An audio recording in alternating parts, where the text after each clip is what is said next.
So we have Dan Rundhaug with IPEX, which is the Institute for Professional Excellence. Welcome to the podcast today, and thanks for coming in. Mike, thank you. Thanks for having me. Really appreciate that, and excited for our conversation today. Yeah, so tell me a little bit about IPEX and how it helps students, or is it just for Davenport University students, or is it for a community? Yeah, it's definitely for the community and even beyond the community, really. IPEX is the corporate training, consulting, and coaching arm of the university. We've been around for about 35 years. Okay. And we really work with businesses that are interested in improving their people or improving their processes.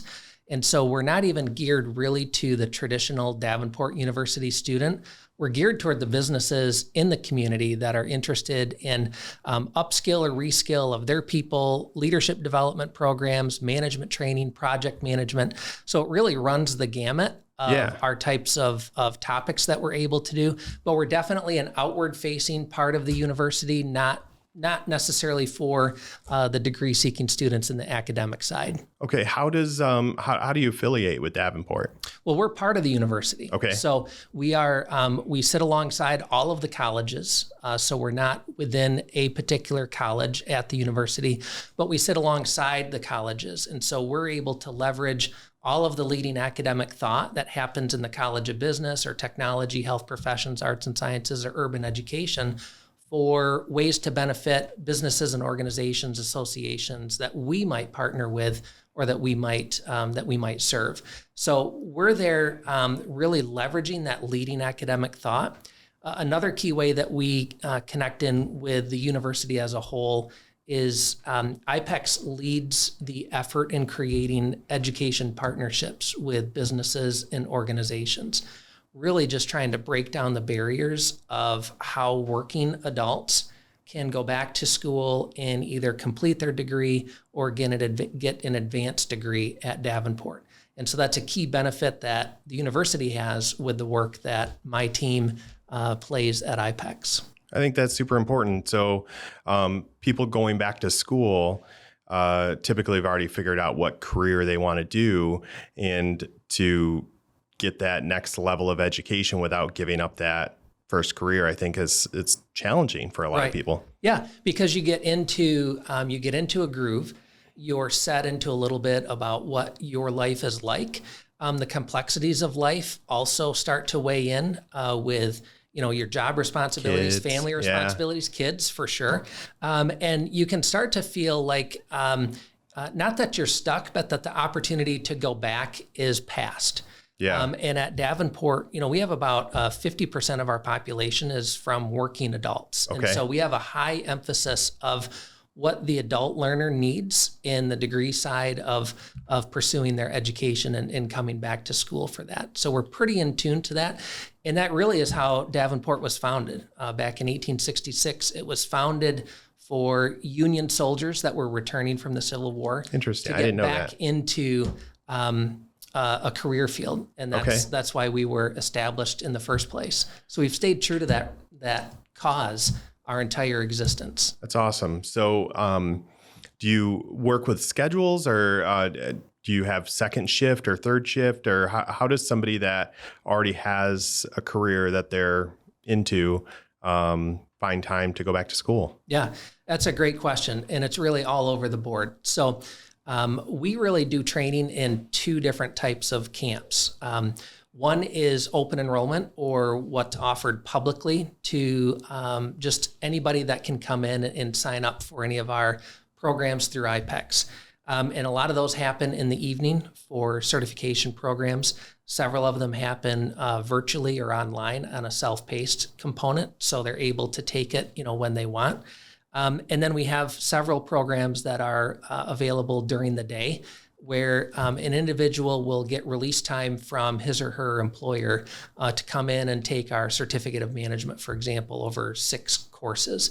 And what that does, 6 sessions, what that does is that creates increased knowledge, skill, and ability for that manager to go back and then implement in their work environment. So there's a value that the employer sees in giving some release time for that to happen. Now, are a lot of the connections made through employers? Do employers reach out to you on behalf of their employees to get them that degree or that next level of education? Yeah, we have a lot of situations where managers or HR leaders are looking at growth opportunities and learning and development programs for groups of individuals within a business or organization, or a particular individual for a particular, growth opportunity. So we have a lot of that happens from the business.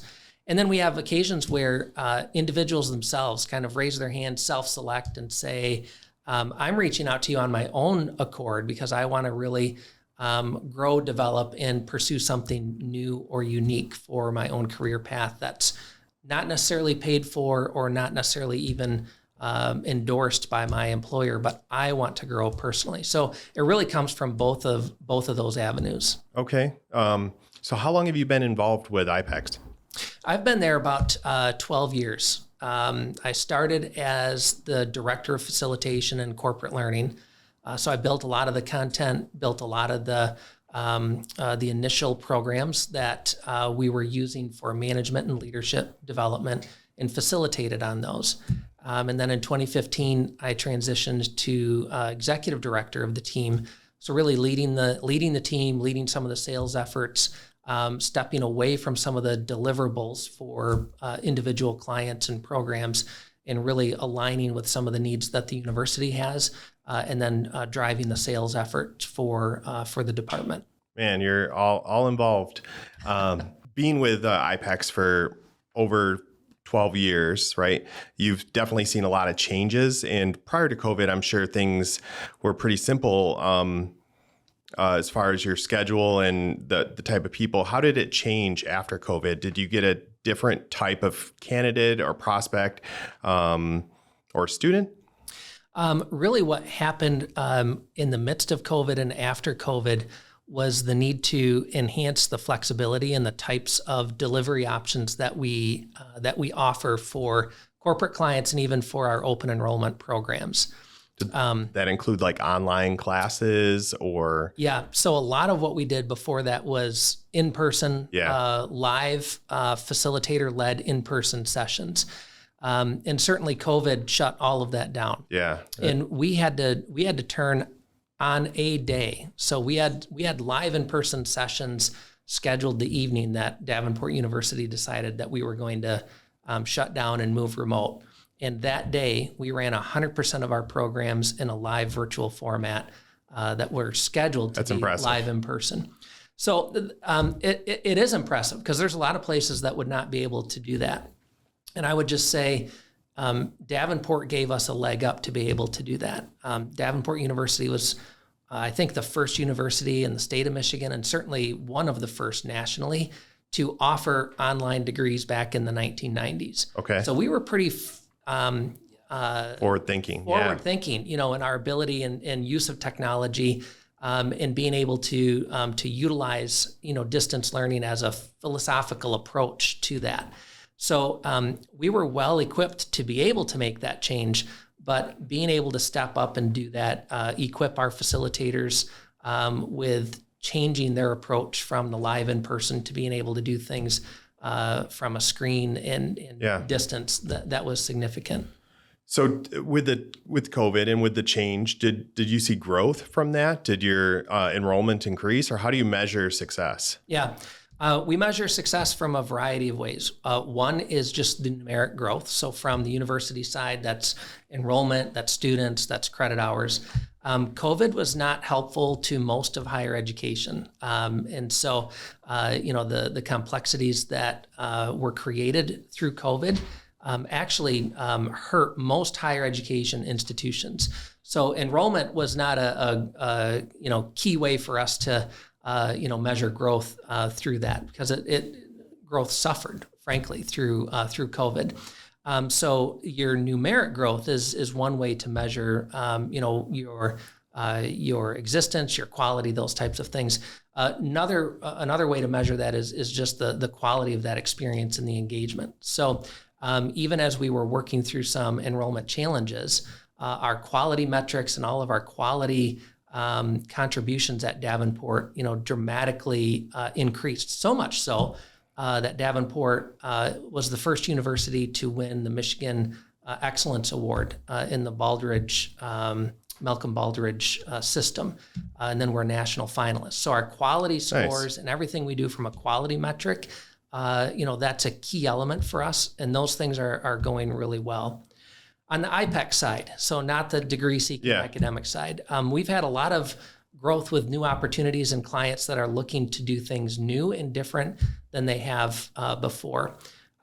Switching from just doing things in person and flying either facilitators to a spot or flying participants into a centralized location has really changed to open the door where we can do things live and simulcasted with a local group, but then simulcasted out to those participants that can't be there or that are now working off-site or remote. So the same course, people online and people in person are kind of experiencing a similar type of education. Right. Okay. And then the facilitator's job is to make sure that those engagements, they feel like they're seamless and that there's interaction and camaraderie and that there's no difference in that type of experience. So the facilitator, do they have assistants, or how do you manage to do all of that? And make it seamless? Do they have a whole camera crew behind the scenes? Or?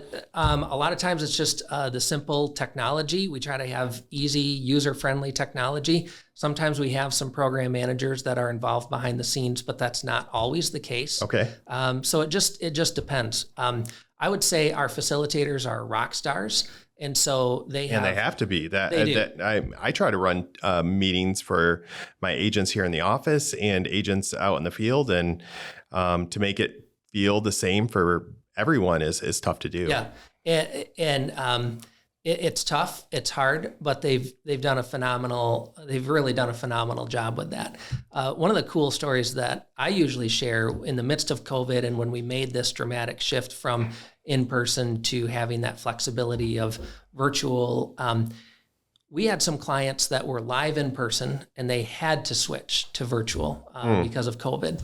And we track the quality scores on everything that's done with our clients. And my main concern was, what's the quality going to look like from our quality scores from moving from in-person to the live virtual deliveries? Yeah. And we were really careful about tracking those to see, is our quality suffering? And our quality scores came in at matched level for what we were doing in person. So when I say our facilitators are rock stars, they really are, because they were able to create the same type of feel in a virtual engagement that those participants were used to having in a live face-to-face engagement. I think a lot of people sign up for something expecting one thing, and then if they're change kind of midway through, they're going to be extra critical of the process, and to have those scores kind of match. That's awesome and impressive. Congrats. Yeah. So we started to use that in the midst of COVID as a rationale to not hold off on training because you can't do it in person. Yeah. We started to use that as kind of an evidence that there's an ability for you to continue the learning development plan that you need for your team in the midst of COVID virtually, and we have evidence to show that it will be a high quality engagement for you. Yeah, that's awesome. So what are some examples of the courses that you have? Yeah, so in our publicly offered programs, we really do a variety of things in management leadership. We have a certificate of management program, which is a 6-module course that really is designed for individuals that are either high potential individual contributors that want to move into some type of management role, or for managers that are relatively new to management, but have never really been trained in what it means to manage or lead someone. Sure. We find across the industries that individuals that are good at doing their job get promoted to lead other people that are supposed to be good at doing their job. Yeah. And those are two totally separate skill sets. Yep. And so our certificate of management is really designed for that human to human interaction of what it means to be a manager. So you're helping to think through, what does it mean for me to be a leader, and how does that impact the people around me? How do I motivate my team away from just the carrot or the stick approach, but how do I create a motivating environment as a leader? Retention, that drives retention, the attraction, retention issues that so many employers are facing.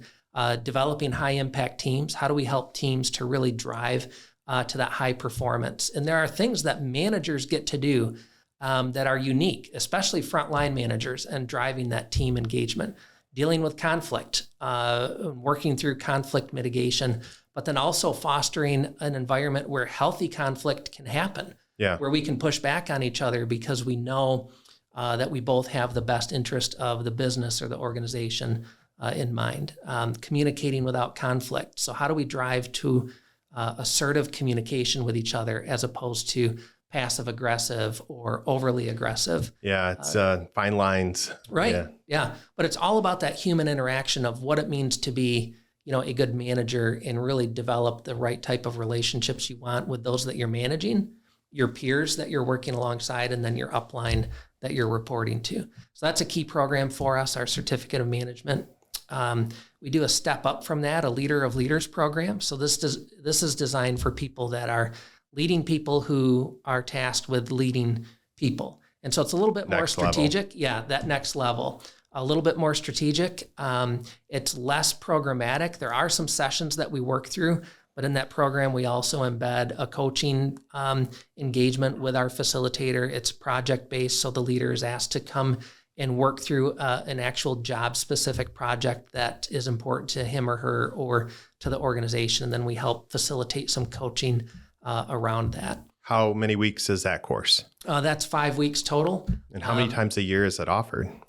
We offer all of our programs probably 4 or 5 times a year on an open enrollment basis. Okay. But we can take everything we do on an open enrollment or publicly offered basis, and we can deliver it in a custom or closed cohort experience for particular companies.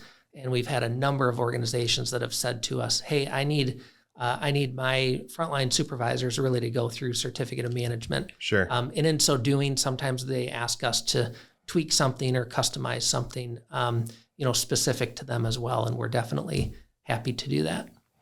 Well, I'm sure you have some success stories from the 12 years you've been doing this. Is there any you could share? I can share in kind of broad strokes. Yeah, for sure. And we have some really amazing stories. Some of my favorite stories are examples of individuals that, as I said, have raised their hand and said, hey, I need to pursue this because I want to better myself. Yeah. One of our key programs that we do in the healthcare field is a certified professional coder, CPC for short. And this is for anyone that's going into medical coding or billing. Insurance offices and hospitals need certified professional coders because that's how they get reimbursed from insurance companies. Okay. And so it's a really critical role, but it's high tech from the standpoint of needing to make sure that you're doing it right. The code that you put in for an insurance, if it's off by one number, you could be talking about surgery versus diagnosing aspirin. Where they put the decimal point. Exactly. So certified professional coder is a program that I usually talk about as an entry point for someone who's in a job but not a career. Certified professional coder is an entry point for someone who wants to move into an actual health career field. And we have countless individuals that have come back to us and said, it's because of the program that we took at IPEX, completing my CPC, actually sitting and passing that credential that got me into the healthcare field, where it really changed the trajectory of what I'm able to do and how I'm able to provide for my family. So that's a really awesome program for that. We've developed something in the past with the Michigan Works. We've done a career readiness academy, where we've taken prison ex-convicts that are looking to re-enter the workforce, along with individuals that have been chronically underemployed or chronically unemployed. And we've developed about an 8-week career readiness academy for them. And we've developed something that really gets them back into what it would be like to be working. And so it's an 8-hour experience of learning some of the critical soft skills and then mathematics and different types of things that they need to be effective. Yeah. And as we graduated individuals from that, it was amazing to see some of the cards that they brought into that experience to the facilitator. Business cards or? Handwritten thank you notes. Thank you notes. From the participants that just communicated the immense gratitude the impact, for the investment that the facilitator made in their lives. In a broader scope, we see work that we do with some of our corporate clients and executives We recently had a leader that graduated from a multi-month leadership program that we've designed for one of our large global clients, just to celebrate the fact that she was able to move from one position to a larger leadership role as a finance director for an entire global market. Wow. So those are some cool stories that we're able to say we had a role in the learning development path of these leaders that were here, learned some things that were immensely critical that complemented their skill set, and now they're here. Moving the level up.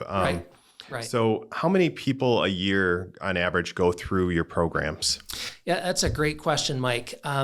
And I'm sure that we have exact numbers somewhere from participant counts, but it would definitely be in the thousands as you look at our open enrollment professional development programs blended with what we do with our corporate custom clients.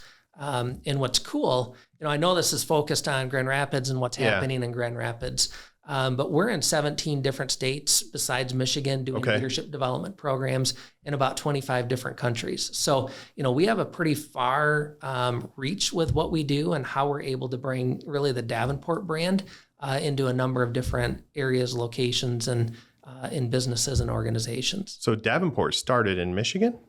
It's in Michigan, and our university is Michigan-based for sure. But the work that we do at IPEX really is branched out into multiple states and multiple countries. So do you offer financing, or how does somebody pay for the courses? Is it usually out of pocket? Yeah, often it's out of pocket, and we have a variety of finance options that are available, whether it's payment plans that are available through the university or through third-party sources that are set up in loan payment options. And then often we have individuals that are funded through their employer. So that's awesome that there's flexibility in ways that people can get involved with your programs. Grand Rapids has grown into something of a educational hub. There's so many colleges here in the Grand Rapids area, Davenport being one of them. How do you see Davenport's impact on Grand Rapids? Yeah, Grand Rapids has definitely grown, and we continue to be in the news for great places to live, great places to work, great places to start a business. So I think by default we have to grow into that place of being an educational hub and expand in that. So I think by default we just have to do that. In addition, I think we're living out part of even what some of the governor's vision is of 60% of our population with some sort of degree or certification by 2030. And even the former governor administration had, education initiatives that were along those same lines. So I think we have to grow into, what it means to be an educational hub. I think the big question is, what does education mean today? Okay. And it's not always just a 4-year degree or a master's degree. And that's something that Davenport, has recognized. That's why my whole department exists. We're all about, the non-degree seeking student, the non-degree seeking learning and development opportunity. That's who IPEX is and what we're here for. But in addition to that, it's also the type of education that's available within the colleges and universities. So Davenport has launched recently stackable certs for individuals that are purposely not looking at this particular point in time for a degree, but wanting to get upskill and reskill, again, to use those phrases, in business acumen or business or technology or health areas. So we've created stackable certs that allow individuals to pursue education at their time, but not on a degree track. But it gives them credit, an opportunity that if they ever wanted to come back, that credit is there for them, and it rolls right into a degree. So it's really about the type of education that I think universities and colleges are required to evaluate. It's got to be more than just what we have traditionally always thought about higher ed. It's really meeting individuals where they're at with the type of education that they need, with the constraints that are on them from a financial or time commitment capacity, and then adapting to that so that we can equip individuals to help them reach the dream that they have for themselves. There's no doubt you've had Davenport itself has had a huge impact on the Grand Rapids area and the workforce. Where do you see the future of Davenport and how you continue to impact the community? Yeah. I've given a number of talks across the state for some different associations and local chambers on the topic of the future of work, especially as we look to like 2030. And one of the things that I've said is the technology will be the engine for massive change that happens, but humans will be in the driver's seat. So as you think about what has to happen in the future, the impact of the critical skills that humans still need to grow and understand, learn and develop as it relates to dealing with individuals, emotional intelligence, design thinking, conflict management, healthy communication styles, all of those things are critically important. And they're not going away, even as technology continues to advance. And so I think Davenport, and then specifically our role at IPEX, is to continue to invest in our community, but even broader than that through some of the clients and work that we do on a national or global scale, really investing in that ability for individuals to succeed in the development of their personal skill set. And I would also say, Mike, that's not anything new. I was just looking at Peter Drucker. He wrote a great book in 1993 when he was in his mid-80s called The Post-Capitalist Society. And it's interesting because in that book, he talked about the knowledge worker is going to need to continue or relearn new things every 4 or 5 years or they'll be obsolete. That was in 1993. Training's key. Yeah. Training's key. And I think it's only accelerated since then and only will accelerate as we move to the future. So learning, development, training, growth, I think you have to grow or there will be problems for you. I was reading that Davenport actually has speaking of technology, right? Davenport actually has a online sports team. Are you familiar with that? So I'm not super familiar with that. We continue to grow and expand what we do. I thought that was in our pretty sports cool. area. Yeah. We were the esports. I think that's what I'm talking about. Esports. Yeah. So we were one of the first universities to come out with an esports program, and it was visionary from the perspective of is that legit, and how does that actually feed into the future of what people can do. And now we know that individuals that were playing their video games are now flying drones. Yeah. And it's a skill set that you utilize to master. Yeah, that's awesome, and it's evident that Davenport is forward thinking and is community focused, and having that vision for what are we going to do in the future is super clear. Yeah. So, how can somebody get in touch with you to find out more about the program, or just in touch with IPEX in general? Yeah, great. Our website is davenport.edu/IPEX. That has all of our publicly offered programs that are regularly updated schedule-wise as far as when things are offered and what they can do. If you want to reach out to me directly, my email is drundhaug, DRUND @HAUG @davenport.edu, or my office number 616-233-2582. I'd love to connect with anyone that's looking to better themselves, better their people that they work that work for them, or better the process that they have at their organization. Well, Daniel, thank you for shedding some light on IPEX and its role serving the Grand Rapids community. It was really great hearing about the stories and how you and IPEX have impacted the greater Grand Rapids area. Awesome. Mike, thanks a lot. Really appreciate your time, and thanks for the opportunity. Appreciate what you do to invest in the community with this podcast. Well, thank you.